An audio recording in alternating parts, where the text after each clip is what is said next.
This is Pamela Smythe from the University of Waterloo. I'm one of the hosts of Beyond the Bulletin, the podcast of internal communications at the university.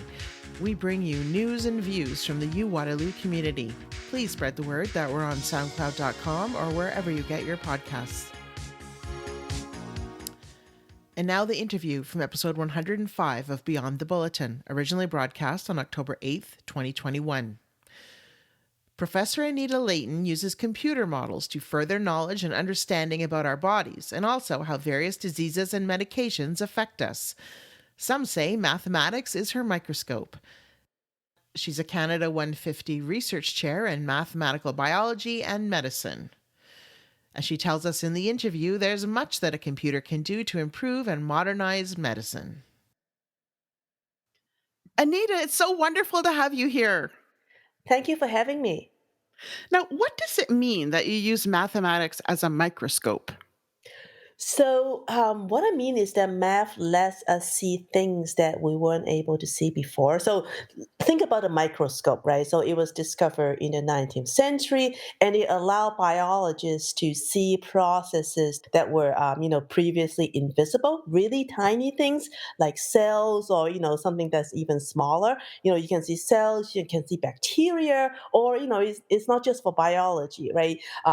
Like forensic science, you can look at bullets and do ballistic comparison and see if they are, you look at the striation mark and see if they were fired from the same gun. So microscope, has been very helpful in science and not just limited to biology.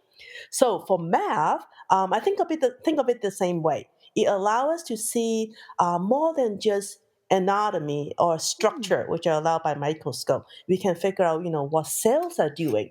It can do simulation that allow us to say, okay, when I'm listening to music, what might our neurons be doing? Tell me, what are you putting under this mathematical microscope? So I love my kidneys. I've always told people that kidney is my favorite organ. So that is what I put under the microscope. So for I instance, I love that you have a favorite organ. I do. You don't? So Okay. anyway, I put the kidney under this mathematical microscope because I want to understand what it's doing. Like people think of kidney as just a filter, right? That's all it does. It produces some pee for you. Well, but it is actually does a whole lot of stuff. It helps you get rid of things that you don't want in your body. A quarter of the blood that leaves your heart goes to the kidney, a huge amount. So the kidney process that much blood continuously. So and then it picks out just the right amount of stuff and excrete just the right amount of things to keep you alive. If you eat a lot of, potato chip, for instance, 3 bags, which by the way I have done, it will, very wisely help keep me alive by getting rid of the extra salt that I don't need.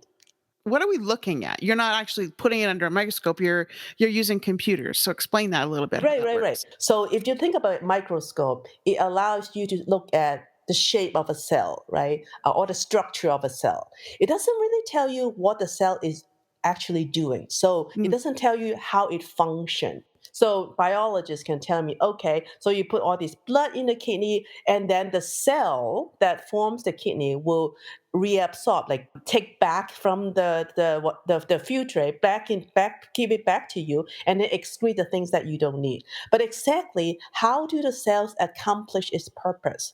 So what I would do is I put together a mathematical equation that said, okay, if this is the composition of the blood, this is how the cell will function. So based on that prediction, I can kind of look at what the cells in the kidney are doing. Wow, that's amazing. Yeah, thank you. I love it. That's good. I'm glad. But you're using mathematical equations, but you're also using computers. I mean, the models are really complicated mathematical equations that you cannot just do it by hand. So I use Hmm. computer. And what's the goal? Why do you want to know how these things work, how the cells function? I always want to understand science. I just love to understand how things work in the universe. I used to want to be a physicist. But then I realized I cannot do experiment. The same thing prevented me to being from being a real biologist. Like I remember in high school, high school biology, you cut this frog, right? You cut it open and then you open it up, and everybody has this organ beautifully laid out in front of them. Mine was a bloody mess. So basically, no, seriously, how do I understand things when I cannot do experiment? Well, do it in silico, right? I use the computer to do experiment for me, because that way, if I burn anything, mess up anything, there will be no spell, there will be no fire, nobody has to know. But you're using these complex, I guess it's an applied method. I'm not a scientist, as you know, to uncover these mysteries of science. Why do you think it's important to ask these, what I guess we could consider fundamental questions? Well, because if we never ask those questions, we'll be all dead by now. So think of COVID, right? Yeah. Always on our mind. So we now have a vaccine. We can track the evolution of COVID variants. How do you think we're able to do that? Because for decades, we invested money in fundamental science, trying to understand the genomes of things, right? Mhm. The secret of life. So that's fundamental science. But fundamental science has a lot of application, medical application, and way beyond that. So it is really important to ask fundamental questions. You wrote an opinion piece for the Globe and Mail, back the one I'm referring to is one in 2019, that addressed gender bias in medicine, including but not limited to the diagnosis and treatment of some conditions. So the title, for those who want to read it, is called Gender Bias in Healthcare is Hurting Women. You discuss the fact that some studies exclude women of childbearing age. Or maybe it's expensive to do separate trials, one for men and one for women. So they tend to default to men. And then there are implications. So what are you doing there? I wrote that opinion piece because, I can see, like gender bias or sex bias, really affect the medical community in a lot of way, right? So like if you look at the medical diagnosis, like chronic pain, there have been studies that show women experience more chronic pain by men, but then women tend to receive less medication, less effective medication. The same issue we see maybe even in COVID-19, like the early study, confirmed that, we don't do a lot of like a gender or sex specific analysis of what's going on. And, with like autoimmune conditions, like women aren't treated as well. So my motivation is basically that a lot of medicines seem to be less effective for women. Why is that? Perhaps there been too much focus or unbalanced focus between the two sexes. But what I want to do is to raise the awareness of this problem, so that the medical community can make sure that they focus on both sexes.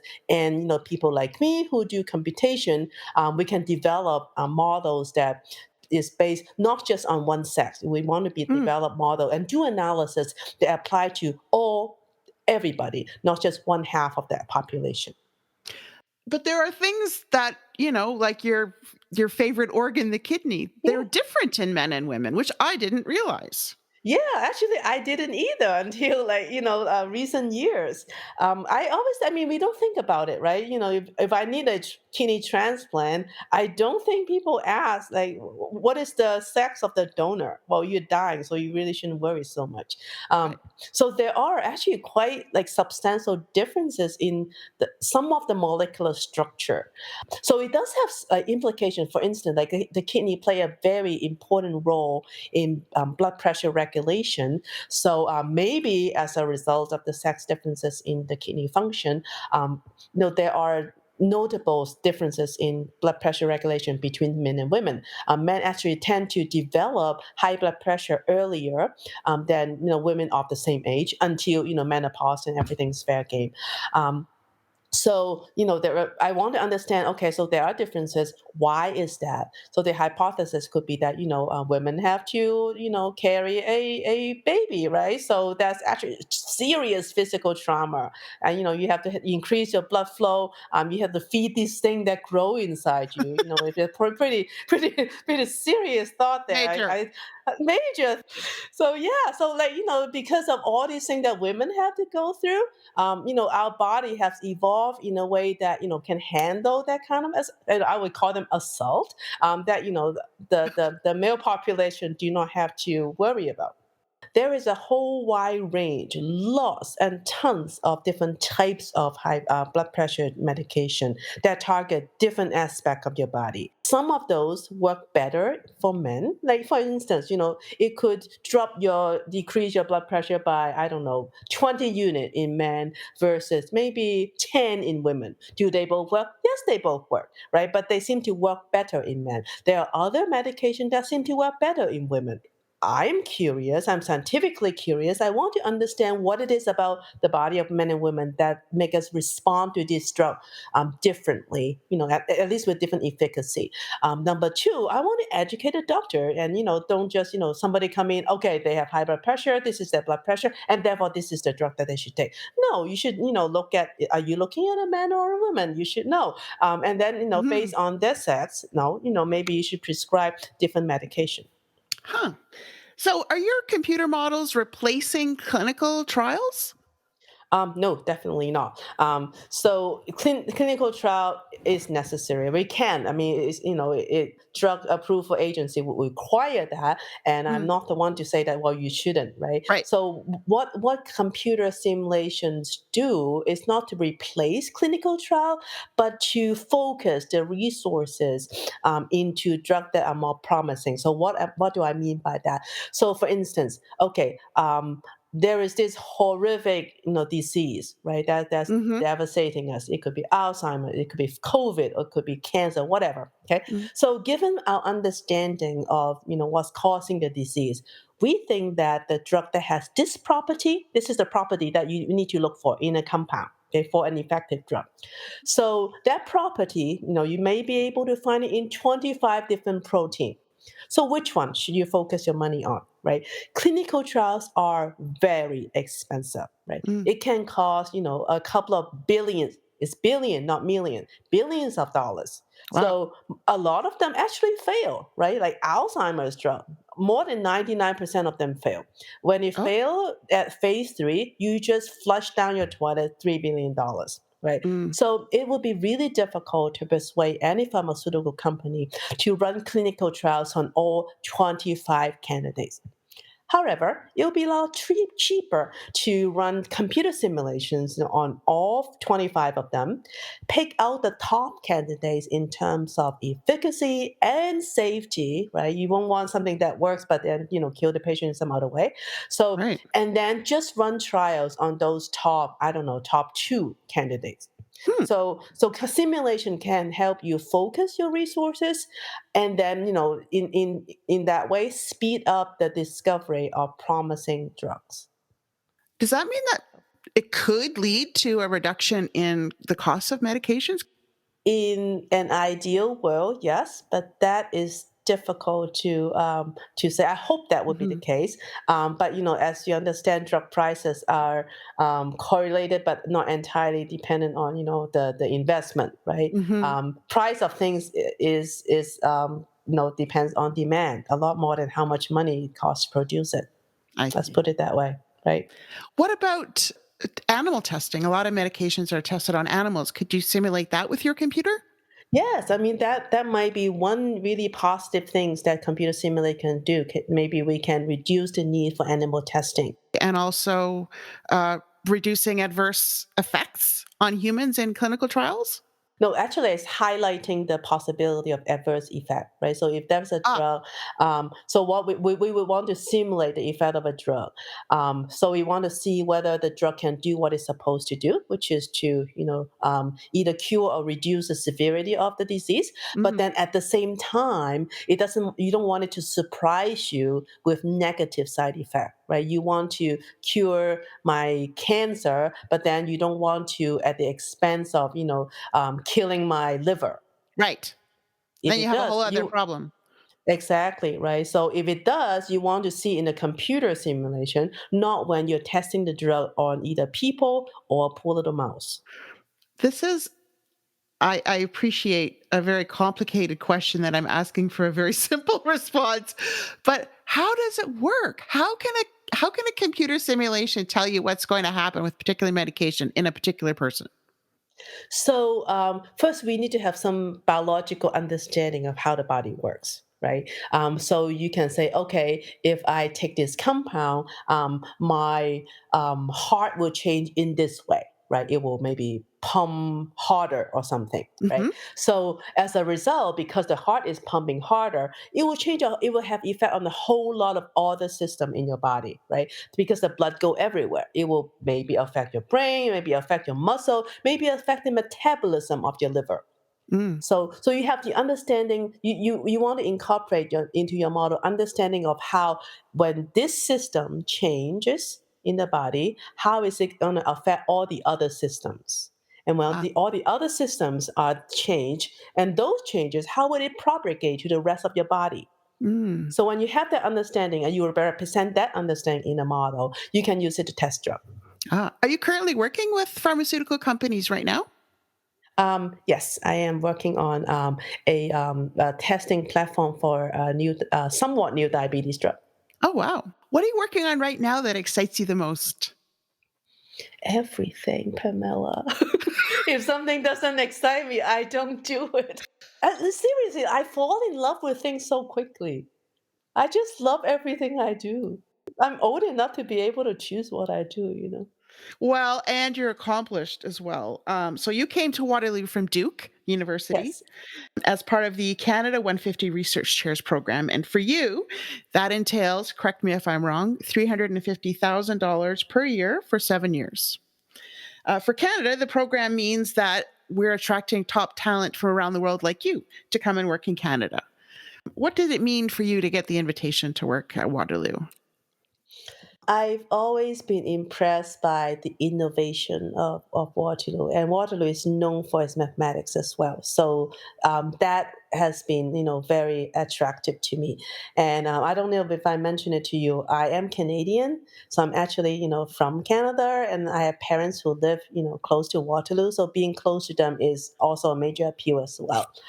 So that's the reason I came here. But after I came here, I discovered a whole lot other things that I love about Waterloo.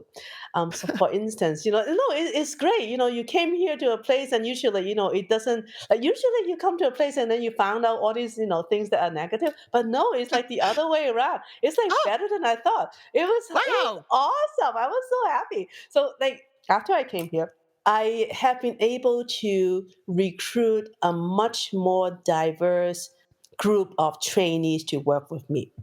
I have been able to recruit, students with very different background, physics, engineering, chemistry, and it is awesome because like different people with different background look at things differently, and they would ask questions from slightly different angle to make us all think. So I have been able to like diversify my research program, work on things that I wasn't really working on before. I met different people. I met really interesting people, and learning a lot from my colleagues, even my trainees. It's been a lot of fun. Speaking of being an eminent scientist, you are actually included in a very special project from the Association for Women in Math, which is a US based group. You are part of the Notable Women in Math playing cards. Now, I thought it was like playing cards, like, ace, jack, queen, king, that sort of thing. And I was wondering which one you were, but I looked it up and it's not like that at all, is it? It's something Of else. course, I'm the queen, right? What makes you think that that's not true? I am the queen. Are they like flashcards? Apparently, you can play several games with them. So, Yeah, so yeah, it is a special game that I actually was not aware of until I realized that I landed on the deck. I was surprised that I got put on the deck along with really prominent people. I have a couple of friends who are there, and yeah, they deserve it. And I have no idea why I landed on it. oh, come Um, on. I was really honored, but I think this car thing with or without me is really a good idea. Like we need to promote women in math and science in general. This is actually one of my projects that I thought about doing, like doing something like everyday thing, like a card or a coffee mug or something, right? Just highlight prominent women scientists, engineer, or things like that. Not like in your face. Oh, this is a workshop for gender equity in STEM, but just a cup or some do that and just showcase to people that yeah, there are women doing interesting science in here. Or especially if there it is things that you can hand out to like high school students, like kids, that would Mhm. be even better. Hmm. What have we not talked about that you would like to mention before we say goodbye? So we talk about gender equity in medical research, right? So I want to emphasize that it's not just like sex and gender is not the only axis.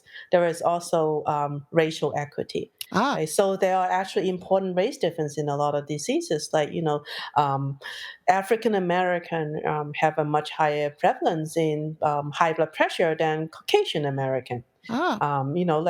Diabetes have different prevalence in maybe Asian, right? So that is an important angle as well. So race specific analysis of data that we collected in COVID, in cancer, in all kinds of disease. We need to analyze them, through the race lens as well, and pay more attention when we're prescribing drug or when we're doing drug research. We take race into account.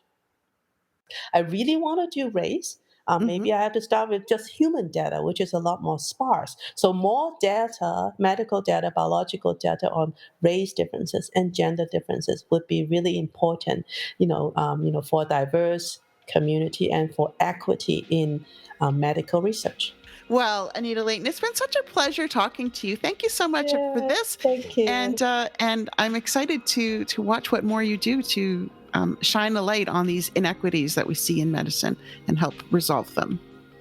Thank you for having me, Pamela. Thank you for listening to this interview from the Beyond the Bulletin podcast from the University of Waterloo. You'll find our archive of full episodes on the University of Waterloo website. Select interviews are on the university's YouTube channel. Just look for our playlist there. I hope you'll join Brandon Sweet and me for new episodes on Fridays, and please tell your Waterloo connections about us.